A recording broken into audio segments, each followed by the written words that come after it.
আর ওইদিকে পেপার প্লেটের ব্যবসা কি চলছে না? হাটের থেকে সবজি না, তাই তো? ফুলকপি, বেগুন রয়েছে, এই যে আলু রয়েছে, টমেটো, বাঁধাকপি, এটাও টমেটো, কাঁচা টমেটো, সিম, আমলকি, আদা সবকিছুই আছে। দেখো সব তোমার পেজের সম্বন্ধে নতুন পেজ খুলেছে শুনলাম, সেসব রাকেশ ভাই, একটু বলো একটু সবাইকে। তো বন্ধুরা দেখতে পাচ্ছ তোমাদের সকলের প্রিয়, সকলের ভাই রাকেশ ভাই, আমাদের ভাইরাল রাকেশ ভাই চাঁদপাড়া, তাই না? যেখানে পেপার প্লেট বানিয়ে ভাইরাল হয়েছিল, সে কিন্তু এখন শীতের সময় সবজি বিক্রি করছে, পাশাপাশি সবজিও বিক্রি করে, কিন্তু শীতের সময় মেনলি সবজিটা বেশি পাওয়া যায়, তাই বিক্রি করতে দেখতে পাচ্ছ গ্রামের মধ্যে ঢুকে পড়েছে। আর কাস্টমার কিন্তু আচ্ছা, সবজিতে কি কি আছে ওদের সাথে দেখায় একটু। রাকেশ ভাই ভালো আছো? হ্যাঁ, এই কি তাগা একটু হাসি, ভালো আছে তো? দেখো এখানে সবজিতে কত কিছু রয়েছে, ধনেপাতা রয়েছে, এটা কি ভাই? ওলকপি, বেগুন রয়েছে, এই যে আলু রয়েছে, টমেটো, বাঁধাকপি, এটাও টমেটো, কাঁচা টমেটো, সিম,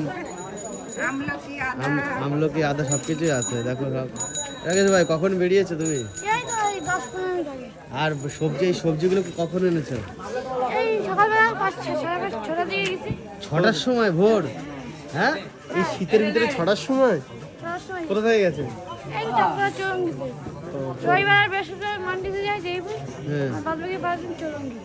হাটের থেকে সবজি না, তাই তো? ভোরবেলায় বেরিয়ে যাবো 5টা 5:30টার দিকে, আর এনে 8টার সময় বেরিয়ে যাও। কতক্ষণ লাগে বিক্রি হতে? 3 ঘন্টা বিক্রি হয়ে যায়। কিরকম সব এই সব মাল বিক্রি হয়ে যাবে?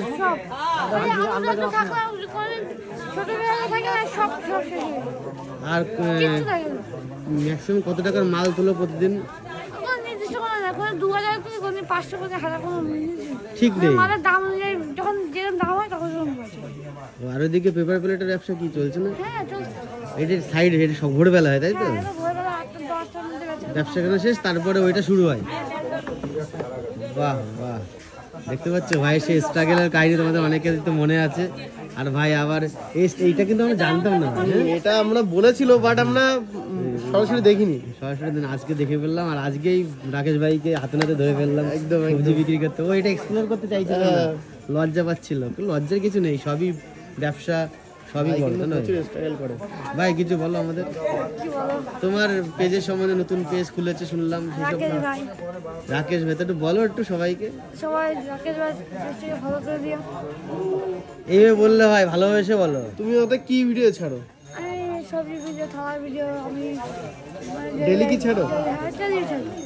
আচ্ছা, বলে দাও যে আমার একটা নতুন পেজ খুলেছি রাকেশ ভাই, সবাই ভালোবাসা দেবে একটু, আমি যাতে তোমাদের ভালোবাসায় আরেকটু ব্যবসাটা উন্নতি করতে পারি, যে কোনো ব্যবসা, তাই তো? ওর স্ট্রাগলের কাহিনীটা তো তোমরা অনেকেই জানো। ও ব্যবসা করে উন্নতি করে যা নিজের পায়ে দাঁড়িয়ে এই বয়স থেকে, এই ছোট্ট বয়স থেকে খেটে খেটে যদি একটু উন্নতি করতে পারে, বাবা মার পাশে দাঁড়াতে পারে, এটাই হচ্ছে। ঠিক আছে চলো বেরিয়ে যাও, তোমার এখানে ব্যবসা বেচাকেনা শেষ, ঠিক আছে বেরিয়ে যাও।